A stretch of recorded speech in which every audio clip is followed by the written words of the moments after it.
போடா எல்லாம் விட்டு தள்ளு பழச எல்லாம் சுட்டு தள்ளு புதுசா இப்போ பிறந்தோம்னு எண்ணிக்கொள்ளடாடு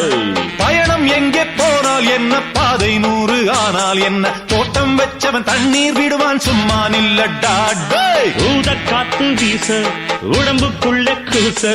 குப்பை கூளம் வத்த வச்சு காயலாம்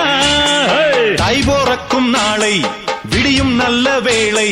பொங்கப்பாலு வெள்ளம் போல பாயலாம் அச்சு வெள்ளம் பச்சரிசி வெட்டி வச்ச செங்கரும்பு அத்தனையும் தித்திக்கிற நாள்தான் காட்டுக்குயிலு மனசுக்குள்ள பாட்டுக்கென்றும் பஞ்சம் இல்ல பாடத்தான் தவிலை தட்டு துள்ளிக்கிட்டு கவலை விட்டு கச்சை கட்டு ஆடத்தான்